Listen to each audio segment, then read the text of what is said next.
city of Philly, where the birds take flight. Eagle swag on the rise each and every night.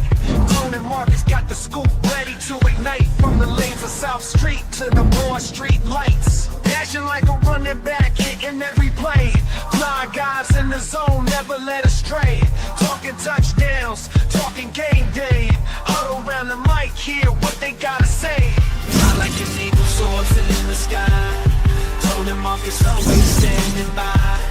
Bringing their heat, call it do or die. Philly squad, hear the battle cry. Fly like an eagle soaring in the sky. Tone and Marcus always standing by. Bringing their heat, call it do or die. Philly squad, hear the battle cry.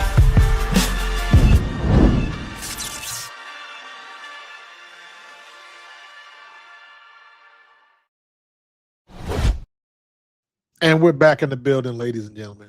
Yes, we are. Yes, we are. Unfortunately, we weren't here last week, or I wasn't here last week, and I put it on me. We held it down. It was on me, and had some things come up with work. Sometimes my job isn't 9 to 5. Sometimes it extends beyond that. And last Tuesday was one of those evenings. So I do appreciate you, Marcus, for being accommodating as always, my brother. Yes, sir. Yes, sir. I understand how it be. You got to do what you got to do. The job comes first, as usual. You know what I mean? Until we get to the point where we get this podcast, we'll be making, 4 and 5 figures a month or something like that. Then we can have that discussion. Exactly. When that pendulum swing this way, then you guys got me Monday through Friday, 8 to 5. Absolutely. All y'all get y'all friends, cousins, and play cousins to join up to keep this party moving, man. What's going on with you, Tone? I'm all right, man. I'm okay. It's a nice day, man. It was a nice day today. It's been hot. It's been hot, bro. I heard up here too. Okay, so because my family been reaching out to me, they've been saying, "Y'all, dog, we in the triple digits up here." Yeah, I think we had one day we was at 104. So they're not exaggerating, is what you're saying? No, it cooled off this week because we had a real bad rainstorm the other night, and today was in the 70s, low to mid 70s. It's been dropping in the 60s again. And it should be in the high 70s, 80s all week. So we back to normal. But we had a couple heated days, man. Couple heated days. 4th of July was 101. So it was heated. It was heated. Water ice for everybody. The funny thing about it is in Texas, it hasn't even been that hot yet. I mean, in my opinion, or maybe I haven't noticed, but my body has started to adjust to this Texas heat. So now when I go back to Philly in the wintertime or any fall season that's not above 75 degrees, I feel it personally. So that heat didn't really, the heat these days don't really bother me as much. I lost you, Marcus. I lost you. Yeah, I think your mic got muted. Yeah. But yeah, be lucky you wasn't in Arizona when it was 114.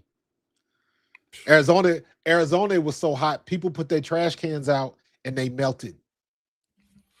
It was crazy out there, man. Crazy out there. Yeah. I will say this though. What's up? Make sure y'all got y'all reflectors on your dashboards, on your windshields. Oh yeah.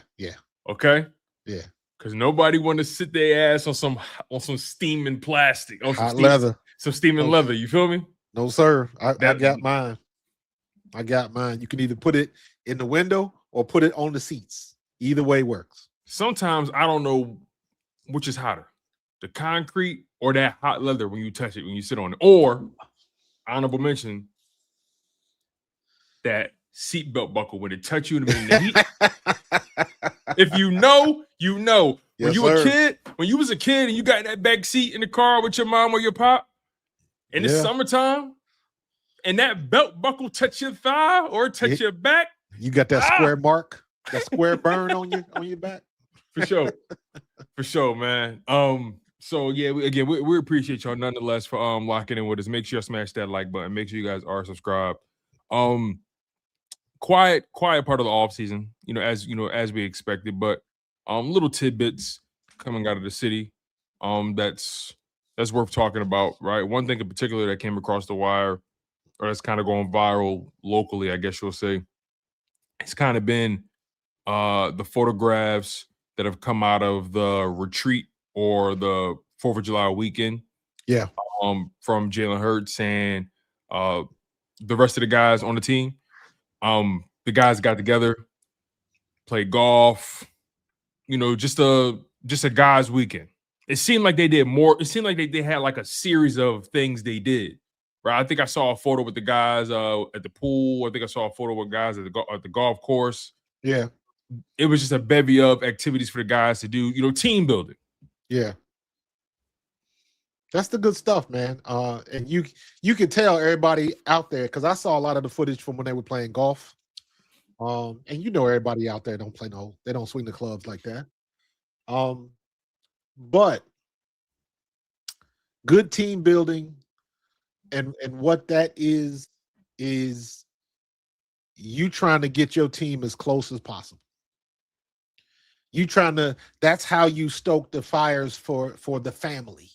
So just it's nothing serious.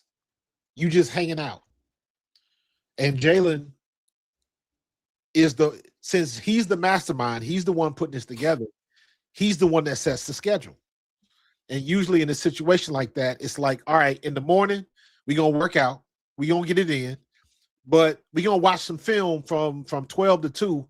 And then, I got mom coming over and she got a crew of people. They're going to all cook some barbecue. Do this. They're going all of that stuff. You're going to study in the morning. We're going to work out in the morning, study in the early afternoons. And then we're going to hang out at night. That's it. And it's all about team building. It's all about building that familial environment. And one of the things that you like to see is when you get a bunch of guys who like being in the same room together, that's how you get that unspoken communication. And that transfers directly on the field.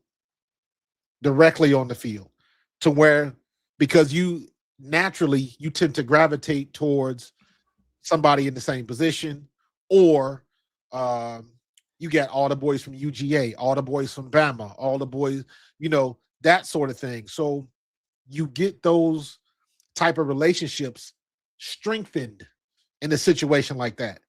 And all of that stuff plays out during the season when everybody's together, when everybody's thinking on the same page, everybody's facing the same direction. And like I mentioned before, that unspoken communication, man, is paramount. People don't talk about that enough. Yeah. Is where I can come in and you ain't even got to say nothing. And I know, like, you good? Like, you ain't even got to say nothing. And that's where you want to be, to where you're on the field and you can just give a glance over. Devontae Smith can just give a glance over to Jalen, and Jalen ain't got to look all the way his way. He side-eye him, but he understands already.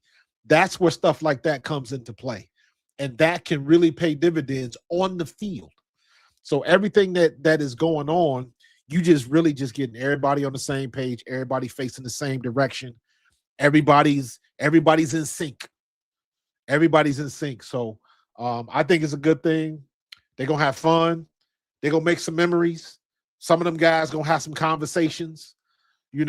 Things like that kind of come out where, I don't know if Jalen drinks or anything like that, but I'm sure they're going to have some drinks and they're going to loosen up a little bit. Mm-hmm.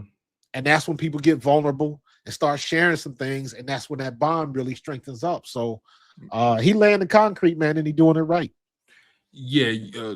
I love the way you ended that. He's laying the concrete, and he understands more than anybody probably, or as equal to anybody else on his roster. He understands not just, and I don't want to use the words what's at stake, but he understands that I think that's the right word. Right phrase. Okay. Okay. Well, let's roll with that then, right? He understands what's at stake with this new look roster. And Absolutely. when you're coming in with so many fresh faces, in particular on his side of the ball, guys you're throwing the ball to, things like that. I mean, let's be honest, his wide receiver room is essentially brand new outside of Devontae Smith. Devontae in Dallas? Yeah. If you were to throw the tight ends in there, yeah. Right? I mean, he got history with Grant Calcaterra and, They don't count. but I'm not counting guys like that. I'm talking about real contributors, right? Right. Outside of Devontae Smith and Dallas Goedert, as far as pass catchers go, he don't have real chemistry or rapport with these guys. You know what I'm saying? Johnny Wilson can't stay healthy. Darius Cooper, brand spanking new, still got the damn zip ties on him like an action figure. He brand new. Yeah. So the point is, Jalen Hurts understands that if I'm going to get the best out of these guys, for one, I need them to trust me. And the only way they can trust me is if they know me or get to know me. Man. To trust somebody is to understand that person and understand that whatever they're saying to you is coming from the place it's supposed to come from and not from somewhere else. Yeah. And when you're experiencing somebody in multiple settings outside of just that locker room, outside of just that cafeteria, or outside of that grass, and you seeing them in regular settings, you're actually able to have those conversations, like you said. Once you guys maybe have a cocktail or two, or maybe have a mocktail, you guys sitting there relaxing. The league has dialed it back a little bit on the marijuana, so maybe you guys take a tote or two. Who knows? Yeah. But the bottom line is, guys are spending that quality time together away from the playbook, away from the film room, away from the shoulder pads. Let's just be humans, let's be regular, let's just get to know each other. And when you got a receiver room you added Hollywood Brown, you added Dotavion Wicks via trade, you added Mekhi Lemon via draft, Elijah Moore via free agency, right? Your contributors at that position are all new to this thing, and it's going to be so important for Jalen Hurts to really try to get the most out of those guys and build rapport and trust, and make sure that they're understanding each other's language, because eventually they will start to speak the same language. But right now, it's important that they understand each other's language. And let me say this, Tone, because I don't want to undersell this, because I think this is extremely important, because most people do not understand, and I'm speaking from experience. Most people do not understand what it does to a young player, to a rookie. When you think, we know that we're not, but when you think you are on the same level as the superstar, when you standing right next to Jalen Hurts, I always remember this, because this was a core memory for me. My first day at Westchester as a rookie with the Eagles. I'm nervous. I can't eat. It's just a bundle of nerves, because I'm realizing a lifelong dream. I get on the field. I'm super early. I don't know what to do. I just got nervous energy. And the first person I see on the field is Randall Cunningham. And the first thing he says to me, because we're the only ones out there, "Hey, what's up, Rook? Let's warm up." And then it hits you. Like, yo, I'm standing here playing toss with Randall Cunningham. This is the same Randall Cunningham that I saw on the cover of Sports Illustrated. This is the same Randall Cunningham that I was playing on Madden. But Marcus, what did that do for you? When I was in class. Explain what that did for you, though, mentally, right? Because I would imagine somebody who's been doing what you've been wanting to do for a long time at a high level, I would imagine when that person comes to you and say, "Hey, you hungry? Let's get something to eat," or "Hey, let's do this," when they just treat you like you've been here or you just one of the guys. Tell me what that does to a young player mentally and how that could translate to their performance on the field. Dude, now it can backfire, but what it does is it calms you down. Well, anything can backfire. But we're talking about the best case scenario. When I say backfire, because you do get people, because you know how it is. You because you sit with certain people, then you think you have access. You think you like arrived. they have access. Got it. You know, you ain't got it like that. Get your ass back to the dorm and you better make curfew. You can't hang out with the vets. You can't do that. Right. So you had some of that, but for me, it was 3 people. Now, I mean, shit. Yeah, it was 3 people. It was Randall, it was Eric Allen, and it was Willie T. Now, you guys have heard me say Willie T is one of my best friends to this day. He was the best man at my wedding. But Randall was the guy that was bigger than life. But Eric Allen was the dude that made everybody feel comfortable. Eric Allen, after meetings, we get out of meetings at we've been in practice all day. We get on the field at 9 o'clock. We get done with meetings at 8, 9 o'clock. And they did that on purpose, just so you'd be too tired to go anywhere. You didn't want to go to the bars. You didn't want to do none of that. You just wanted to chill. But Eric Allen, we were staying in the dorm in Westchester.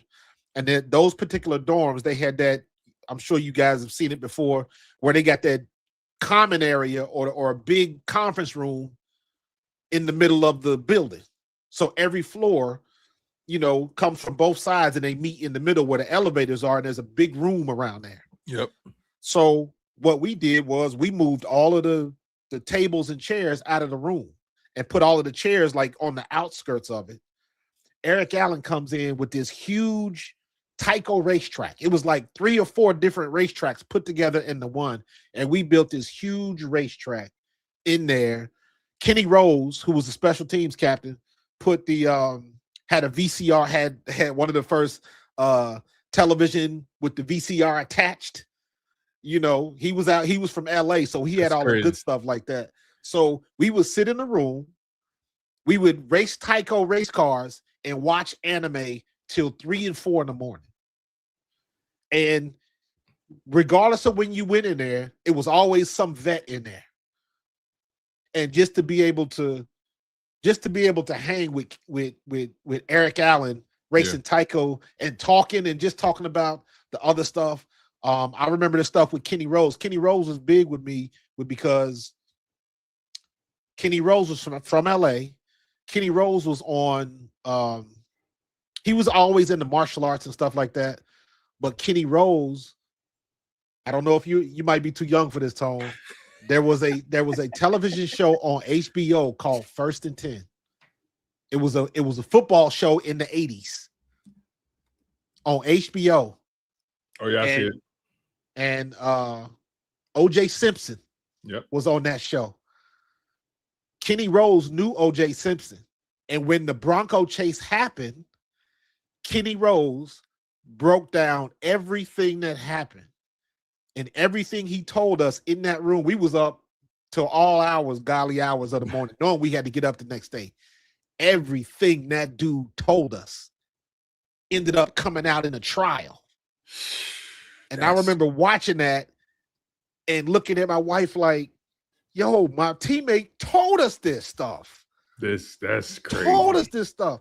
But and I'm saying all that to say, just to have sitting in a room till 4 o'clock in the morning, captivated by this dude's stories of what was going on with O.J. Simpson and this stuff, and doing all of that stuff just made rookies feel comfortable. You could talk to the vets.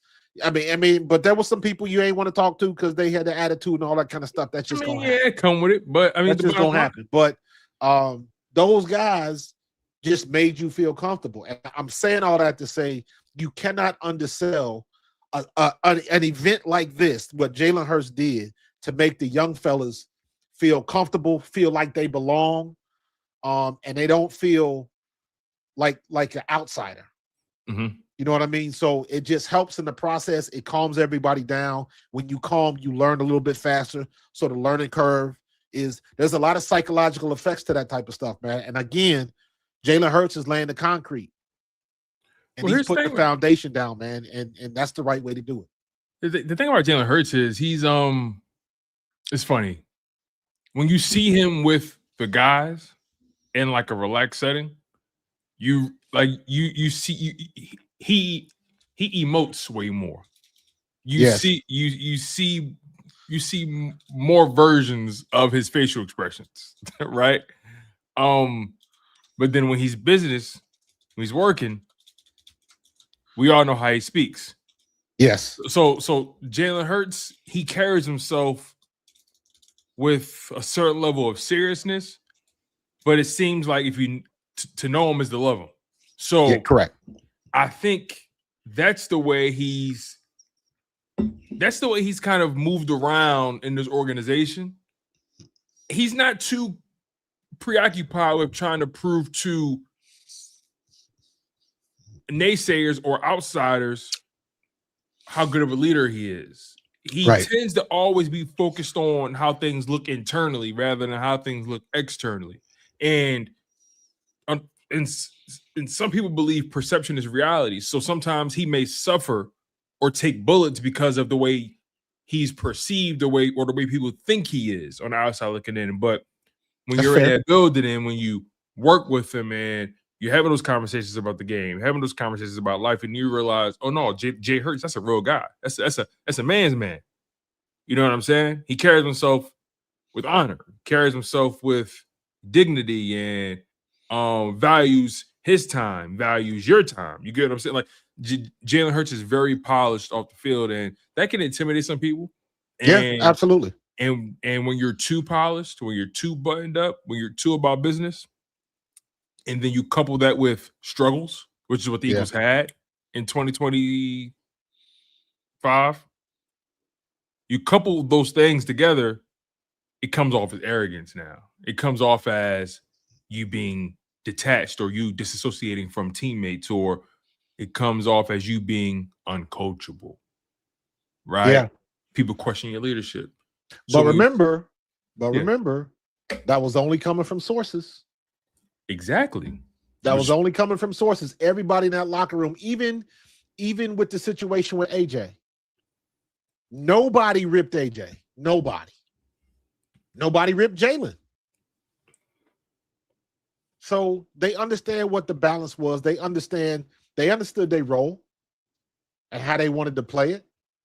Because if the truth be told, the only person that stepped out of line, in my opinion, was oh my God,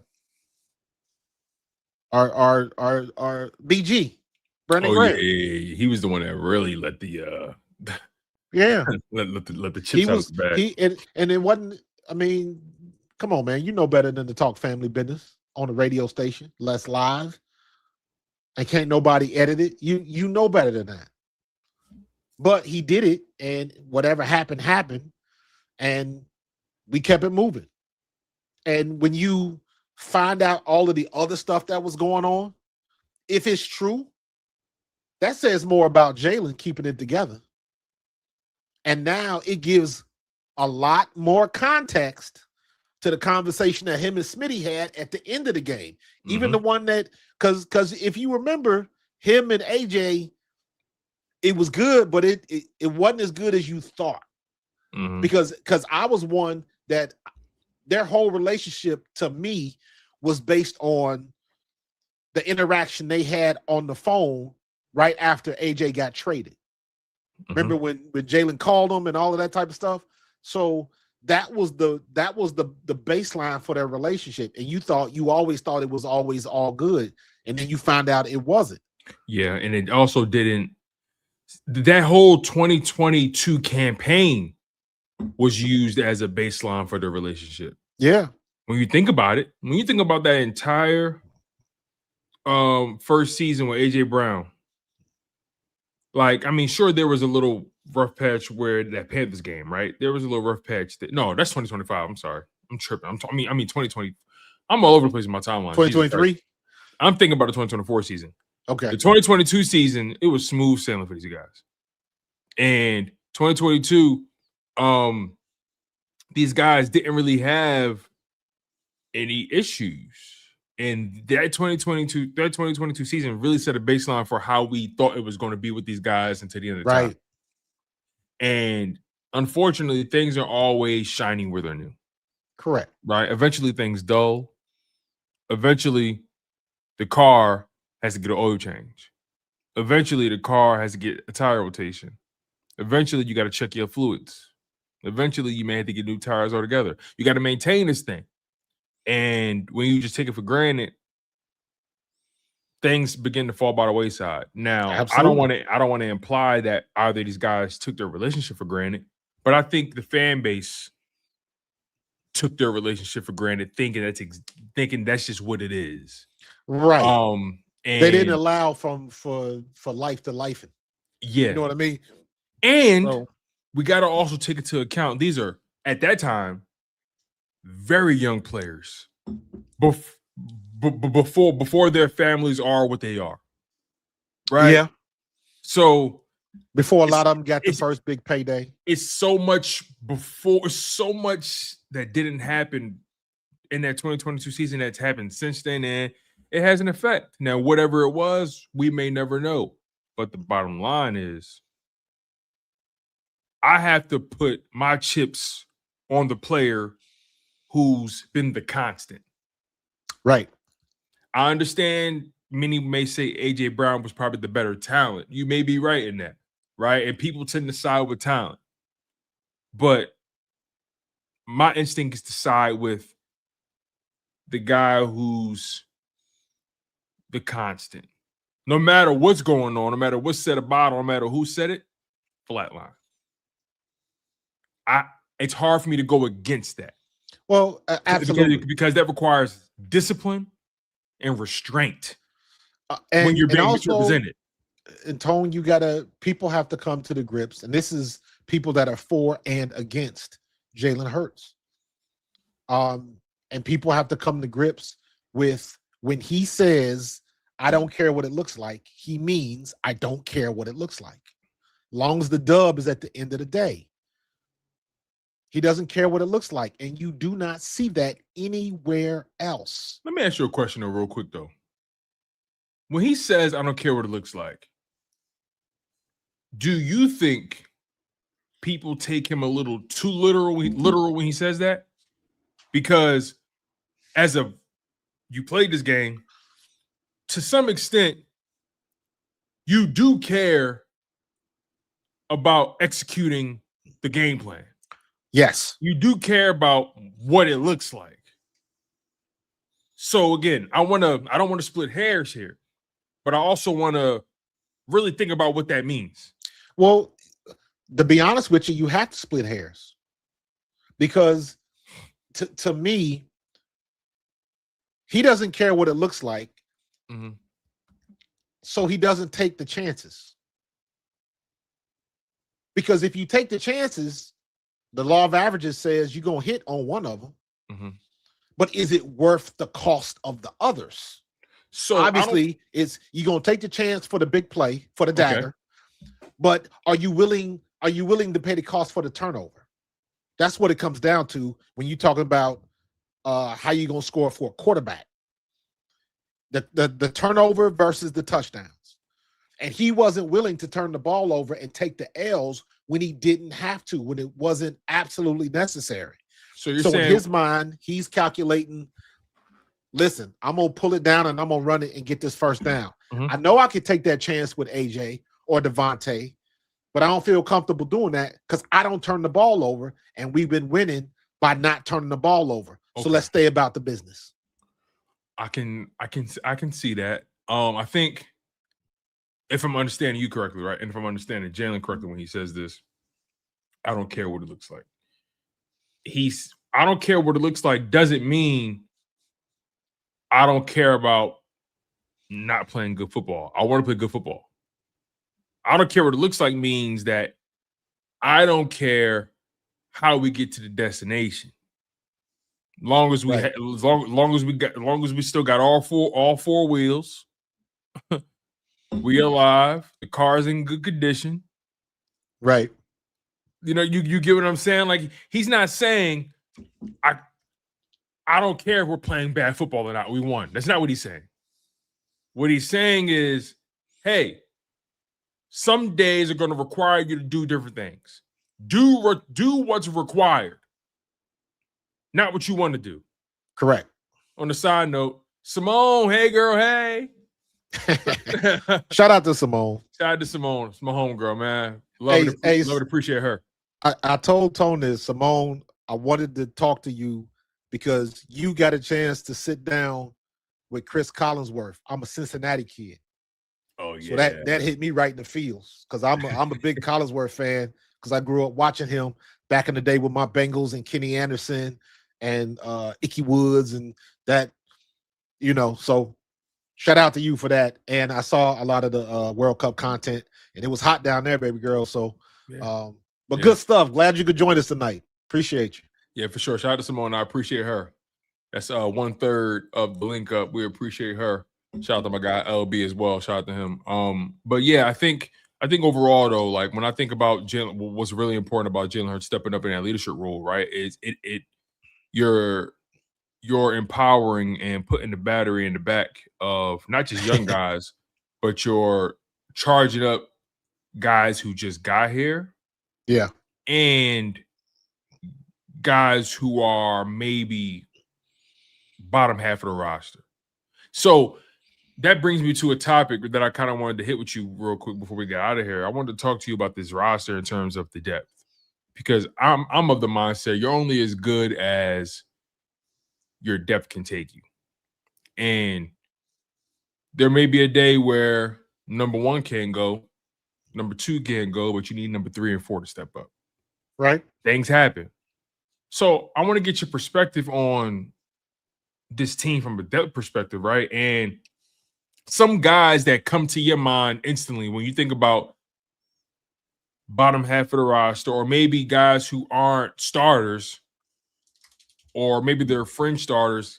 Who on this roster, in terms from a depth perspective, are you high on right now, and you're looking for them to take that next step in this year with this Philadelphia Eagles team? And again, we're not talking starters. We're talking like those guys who are probably rotational, fringe starters, depth pieces, guys that that need to take that next step. I thought he was already up there. Okay, he's going to be starting now, but right off the bat is Drew Makuba. Because Drew Makuba was balling before he got hurt. So I wanted to see him with that same level of play like he had before. Now, I know that could be a big step coming off of an injury like that. It's good that we have a solid vet with Marcus Epps. He's familiar with the surrounding. He's been here before, and he's solid, period. If we need Marcus Epps to start, Marcus Epps is not the one that I'm worried about. You know what I mean? Very similar to the situation. Like, remember when James Bradbury, when it turned sour for him, Bradbury was solid. He was good until he wasn't. Yeah. Marcus Epps, to me, is still solid. If you got to start a couple games, I'm okay with that. I'm not worried about that. Offensive line, a little bit different. So who's backing up Landon? Who's backing up Cam? Who's backing up Lane? That's really what it comes down to. If something happened to Lane Johnson, do we have a true backup, or do we just have another swing tackle, another swing guard that can play anywhere on the line? Do you want the jack of all trades, or do you want somebody that's studied to be a left or a right tackle? And the other part of that is you don't know until you find yourself in that situation. And that's not, I know Fred has had some solid games, some real solid games. And he also has some that was a little suspect. And that's what you expect from a rotational tackle, right? Correct. Like that's quite literally the prototype or the expectation of a rotational tackle. Hey, I may need you for 3 games. Can you give me B+ level football for two of those 3 games? Can you give me 8? Matter of fact, you may come in. Let's put it this way, right? Let's play it out. You may come in at halftime. Can you give me a half of stability? Then, yes. Then when it comes to starting the next game, can you at least give me a solid B, even a B- performance? Can you give me stability? Right. I'm not asking you to be elite. I'm not asking you to take over a game. I'm asking you to be stable for a little bit, right? You may leak oil here and there, but can you be stable? And that's all you're asking, right? So I want to kind of take a couple steps back to your point about the safeties, right? In particular, Andrew Makuba and Marcus Epps. I like that pick or that selection, because Andrew Makuba, his rookie season was interesting. Had ups and downs. He would have moments. It's funny watching Andrew Makuba tape, because when you watch his tape, you quite literally see a player learning in real time and making the mistake and then not making that same mistake twice. Or you see him in a game, or you see a game where he fixed the mistake but probably made the same mistake in another game. You see this young player going through exactly what you expect out of a player coming in where he was drafted, and a rookie. And I say all that to say, he still was able to affect the game, take the ball away, come up with some crucial moments for the organization. He showed you, I don't want to say the extent of, but he showed you facets of his powers. And I'm really curious to see what that next step looks like for a guy like Andrew Makuba, because I think his health has to come to the forefront. Did he put on more weight, more muscle? How did he fortify his body after that injury? Right? Was it a freak injury? Did somebody step like how did we get? I think he fractured his ankle, right? Yeah, didn't that happen on a tackle on the sideline? I can't quite remember exactly. I can't remember either. But here's the thing that I want you to think of, and I want you to think of it in these terms. When you see Andrew Makuba, when you think about Andrew Makuba as a starter, happened in the Dallas game. Do you feel the same way you do when you see Keely Ringo out there? No, and that's the thing, right? There you go. That's here's it. the thing, right? I'm glad Humble Servant said what he said too, right? Humble Servant says I'm not sold on Makuba yet, right? And I'm not mad at that sentiment in a vacuum. In a vacuum, yeah, I'm not sold on Makuba either. He's a young player. He gave you 11 games of football, a film to watch for him. So that's not bad. He gave you 11 games to see, and you saw ups, you saw downs, you saw him take the ball away. You saw him active. You saw a player making good tackles, making bad tackles. You saw a player who was a rookie. He made plays and he made mistakes. And to your point about Keely Ringo, I didn't just see, for example, his rookie year, I didn't just see a rookie. I saw a guy who quite literally wasn't ready. Okay, boom, that's his rookie year. But then when you take it beyond that, year 2, year 3, he's entering year 4 now. I see a guy who can't play on this level. Well, yeah, and I'm trying to streamline it. That's the thing. He hasn't shown anything for you to think he can play on this level. Don't even make it that complicated.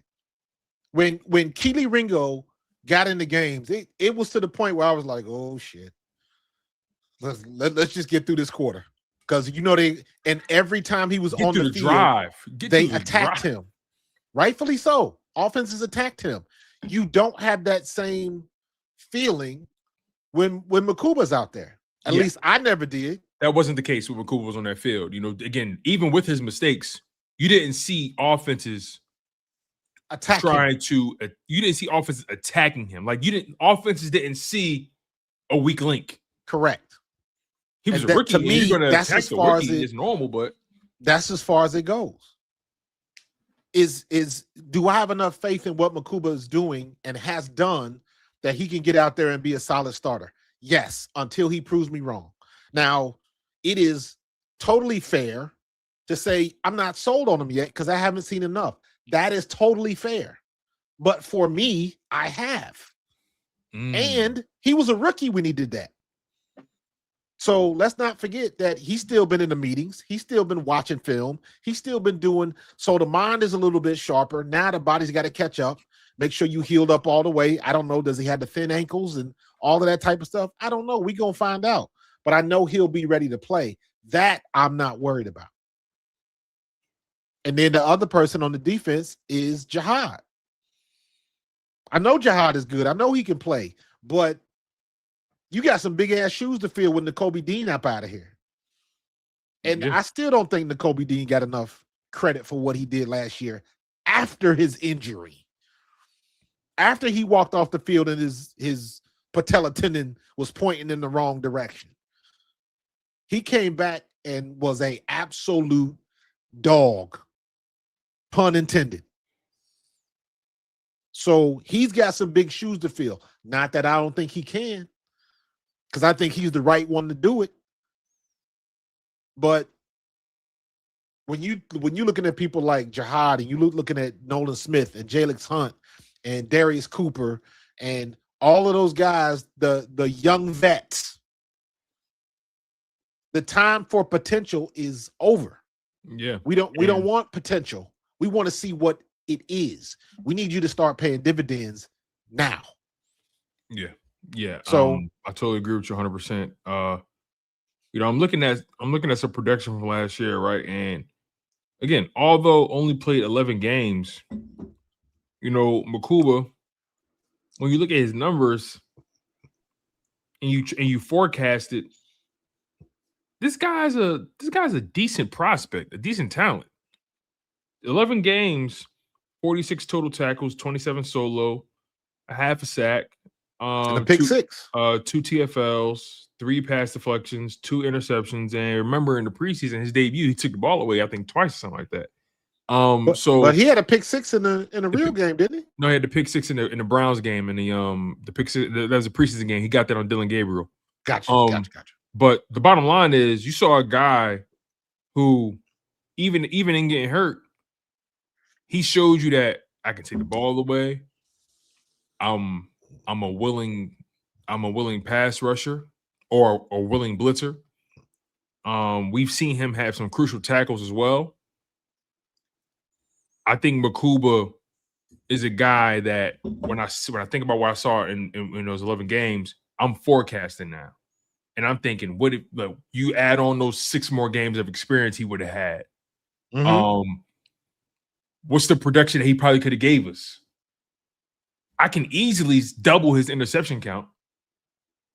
I can easily say he probably would have ended the season with 4 interceptions, or probably could have led the team in interceptions, because Jalen Hunt led the team in interceptions with 3. It's not a high mark, but nonetheless, Jalen Hunt did. Right. Makuba was second with 2. Cooper DeJean had 2. Zach Bond had 2. And then Jahai Campbell had 1. Reed Blankenship had 1. Adoree Jackson had 1. And don't forget, Jihad, I think Jihad may have dropped 2 or 3. Yeah. So he's been around the ball. And his overall natural talent is just stupid. Yeah. Makuba got pass deflections. I mean, I think this guy can play. See, that's the thing about Andrew Makuba. Although I want to see more, I feel good enough I feel confident enough to say he can play. He can play this game. Now, how good is he? How great can he be? All right, that's not a debate. But I see Makuba, and I see a guy that knows how to play, that knows where to be for the most part. Right. That receives coaching. I see a player who can play. When I saw Keely Ringo, I saw a player that it didn't no matter what situation you put him in, no matter how many opportunities you gave him, reps you gave him, it was not clicking. Right. Period. That's a different thing, right? So when I say I'm not sold on Makuba, it's a different I'm not sold than on Keely Ringo. You get what I'm saying? That's a different thing.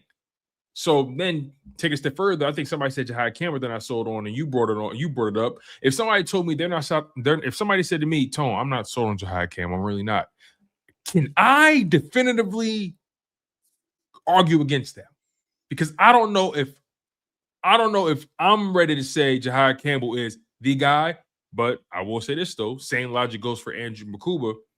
I saw some things from Jahai Campbell that that gave me excitement. I saw athleticism. I saw the difference in his. I saw the difference in athleticism at that position when he was on the field.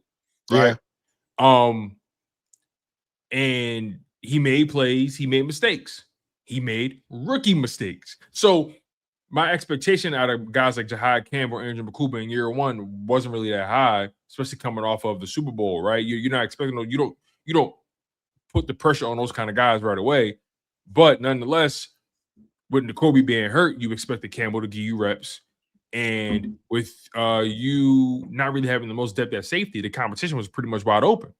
So it gave a lane for Makuba and Jahad Campbell to get some film on tape. You get what I'm saying? Right. Get some plays on tape. So now you're into year two. And how are you going to elevate your stock on this roster? And the Eagles clearly believe that Jahad Campbell is a guy that they're hoping for. I mean, you traded for him. I mean, you traded up for him, traded up to get him, drafted him in the first round. You didn't draft him top 10, top 20, but you drafted him in the first round. And he was a top 15 talent. He has to show and prove that, but even more so, he has to be somebody that Vic Fangio can trust out there. Makuba, you have to be somebody that Vic Fangio can perpetually trust out there. Listen, Vic Fangio was just on Cooper DeJean and Reed Blankenship podcast. You think he coming on that podcast with Cooper if you don't trust him? Exactly. So, like, Vic is the kind of guy. It's very simple with me. Can I trust you? And for guys, young guys like Quinyon and Coop to come in right away and earn that trust right away, I think people kind of had an unfair expectation out of Jahad Campbell and Andrew Makuba because of what Quinyon and Coop did. That's a freak thing. That doesn't happen. You could take it a step further with Quinyon, Coop, and my man Jalen Hunt did as well. Yeah.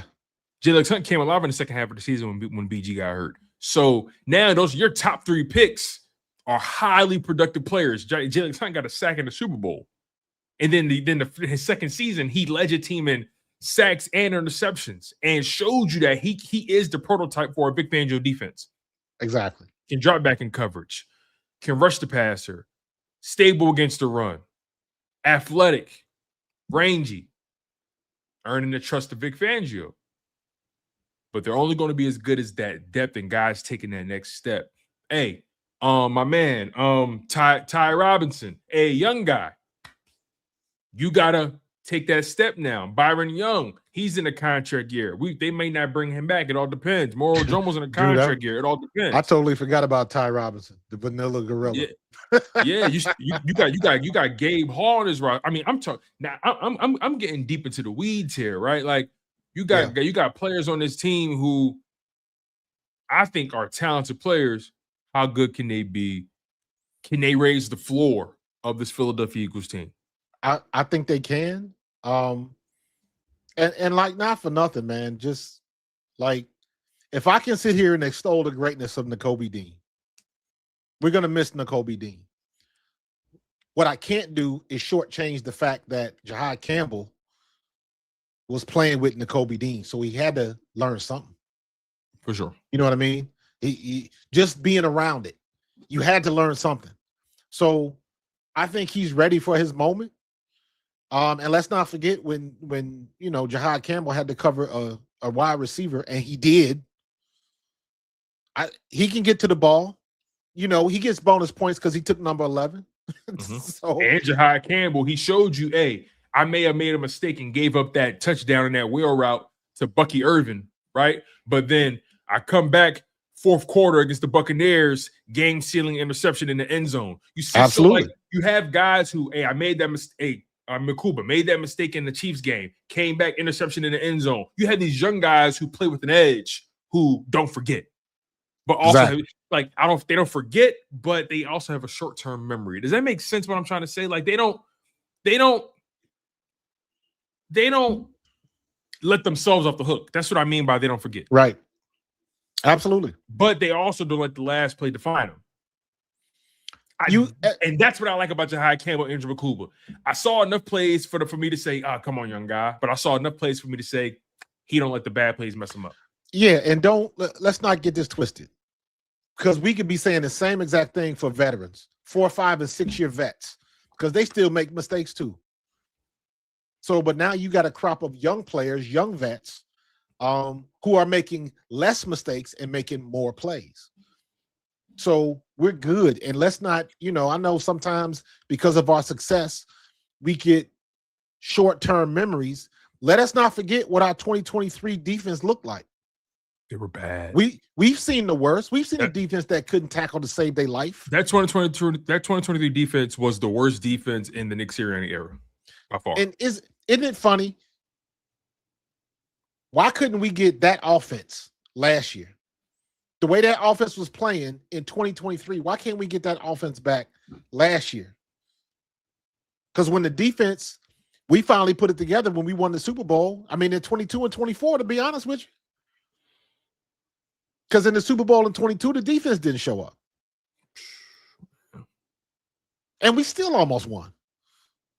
So I think we're in good shape. I think our defense is going to be better than anybody wants to admit right now. That defense was top 10 last year. Listen, and to me, the X factor this year is freaking Reek Woolen. When we signed him, I was like, oh, that's a good signing.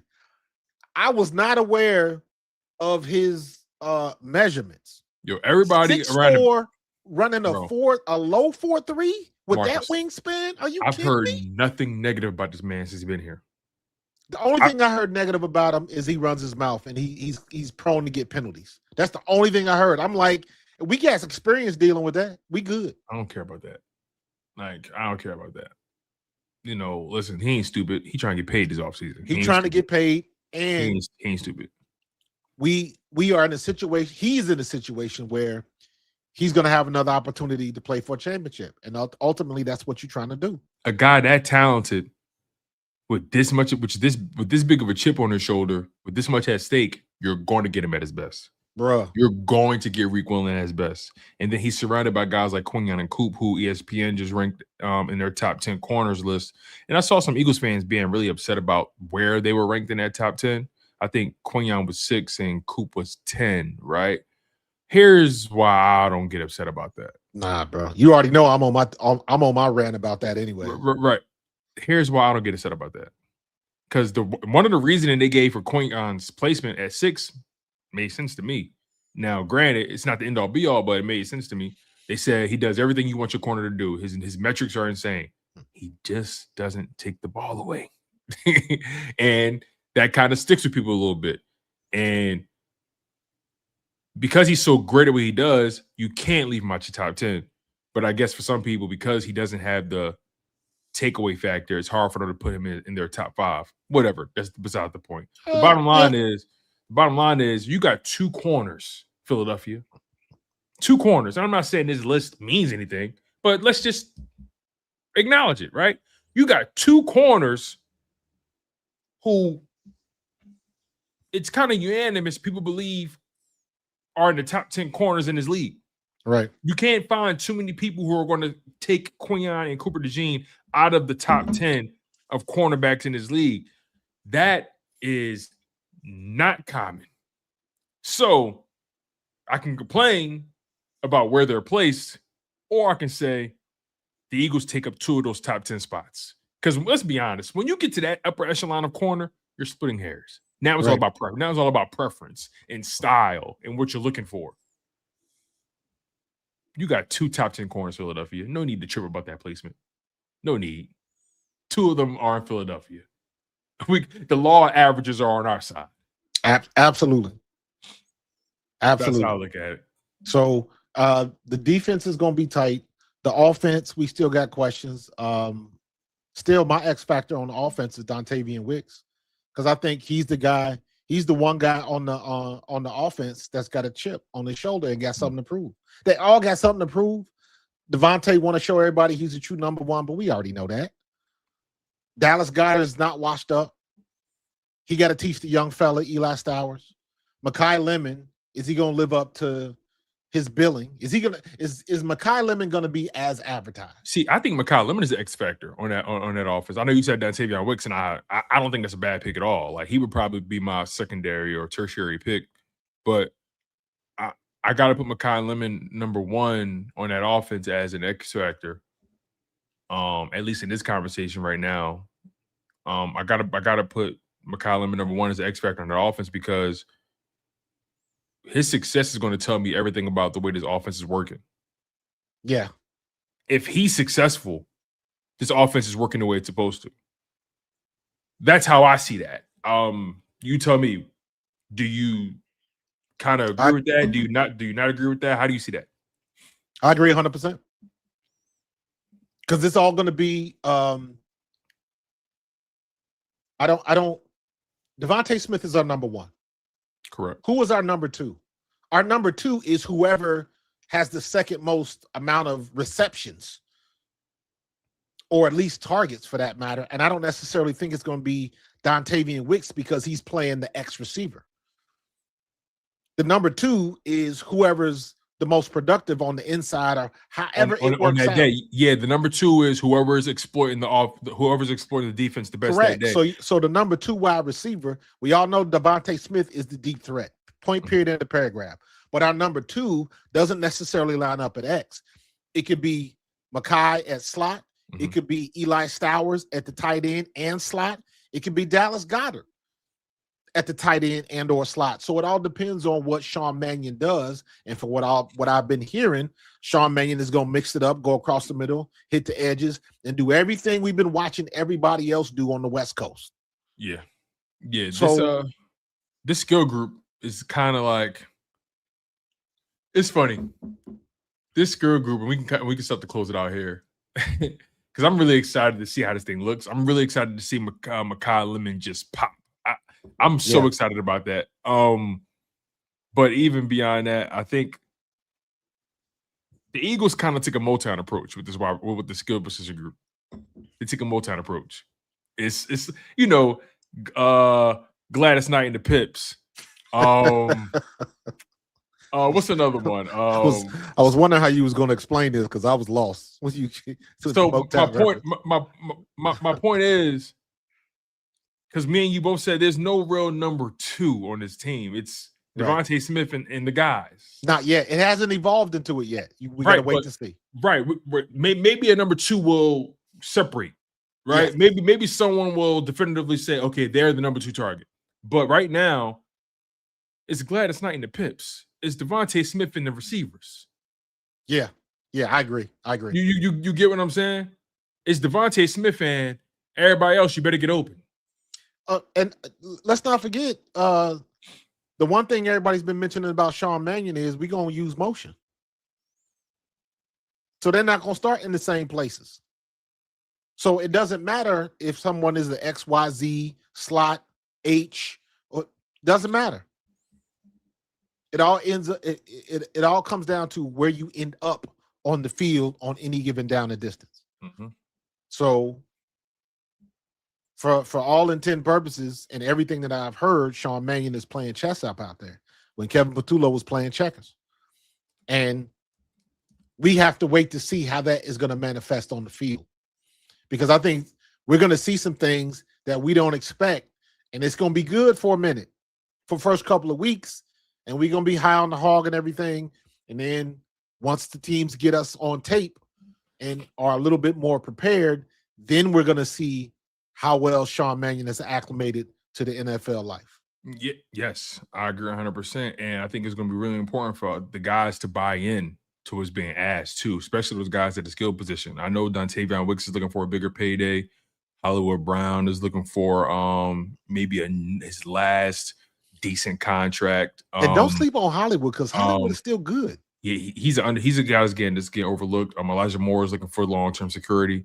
Kyle Lemon is looking to make a name for himself in his league, especially with AJ Brown leaving his team. It's a lot of receivers that's in his organization that's probably feeling like, all right, you guys, we all know what the conversation is around this, this receiver room after AJ Brown left. Let's create our own lane, let's create our own legacy. And, again, it's going to be really important for guys to buy in. That's the reason. That's the only reason. That's the only way it's going to work. Because, like I said, the Eagles have taken the most. As far as today, the Eagles have taken a Motown approach. It's Devontae Smith and the guys. It's Gladys Knight and the Pips. Right? We're going to need these guys to be more like the Jackson 5. Because what stood out to me about the Jackson 5 and what I learned is that those other guys had no problem with Michael being the guy. They knew Michael being the guy. They knew he was the guy. They never got in his way. They were supportive.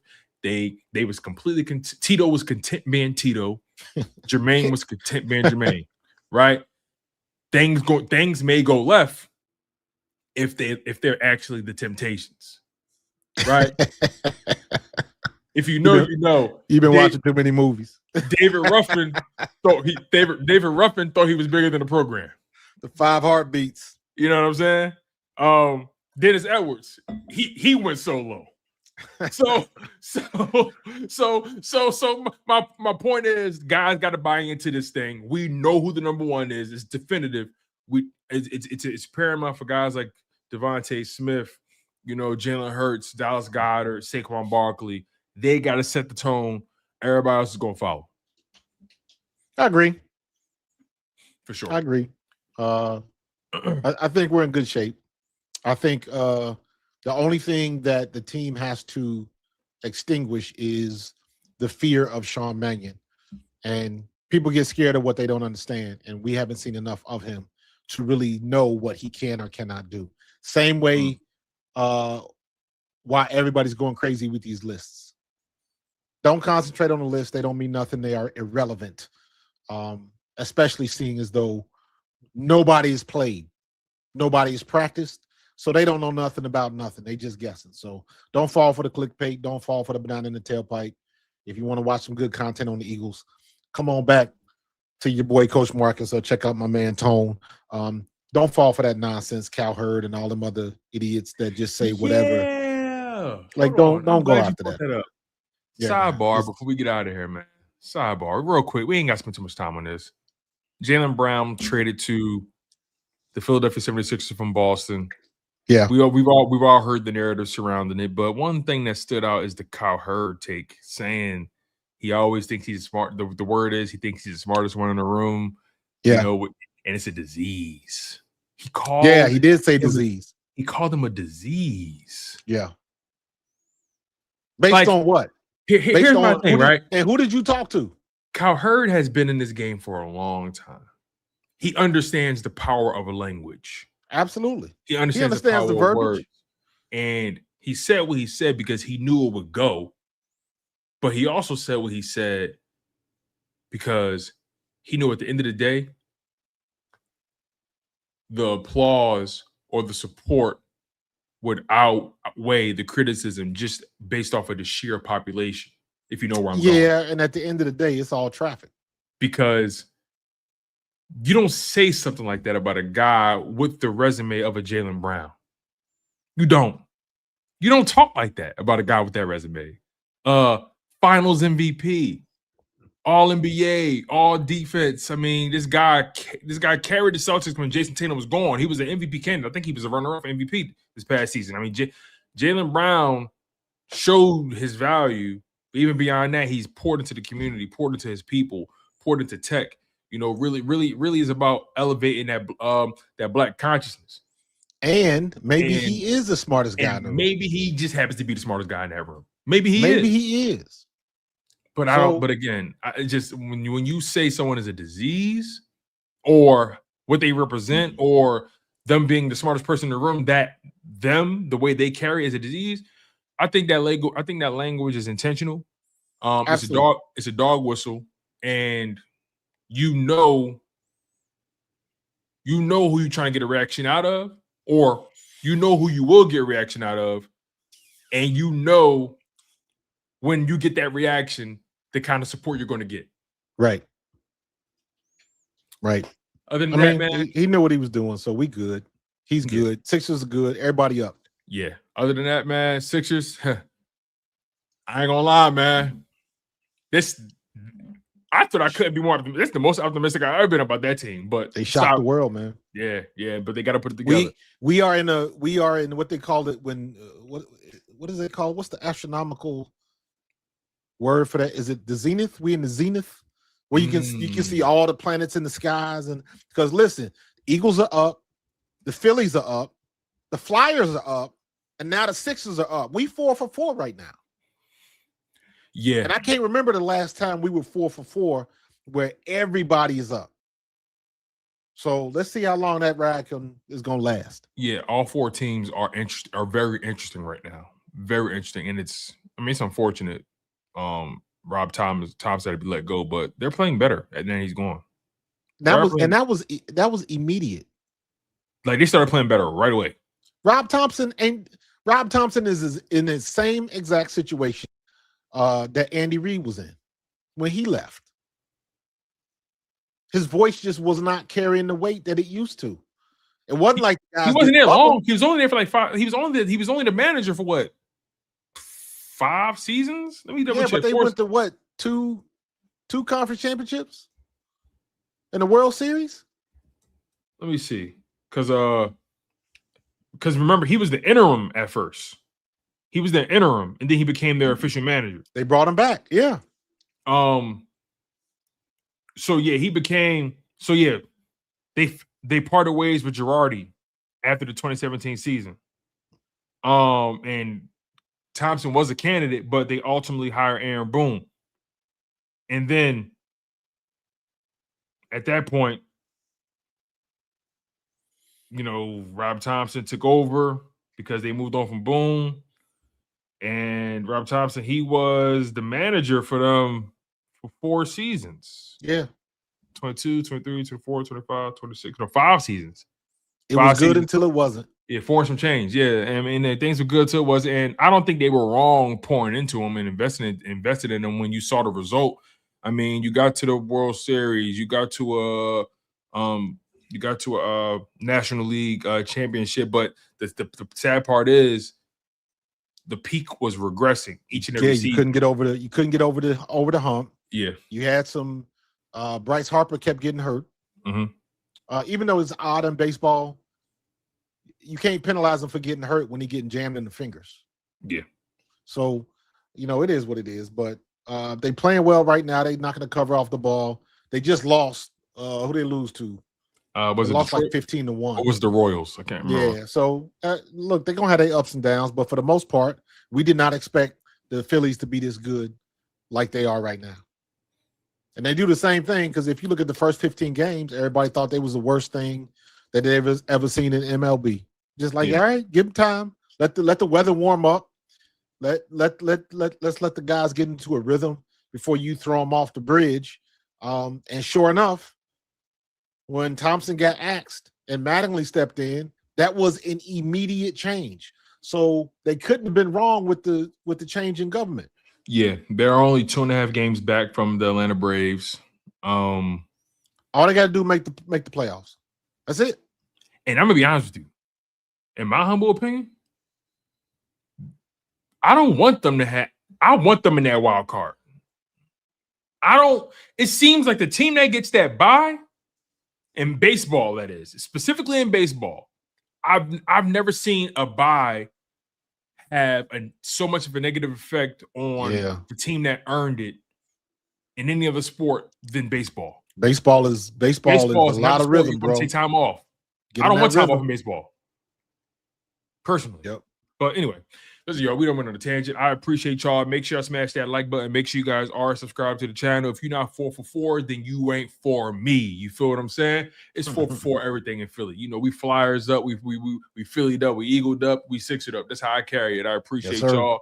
Make sure you guys smash that like button. Make sure you guys are subscribed to Pro Fan Talk with Coach Marcus. He does phenomenal work. Make sure you guys also subscribe to Chalk It Up Sports, where no matter if we win or if we lose, we just got to charge it to the game.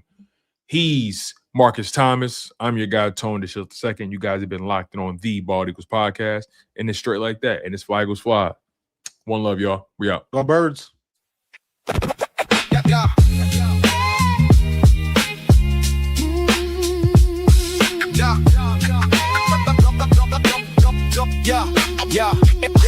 Yo, 2026 and the link is feeling cold. Last year is done, new story getting told.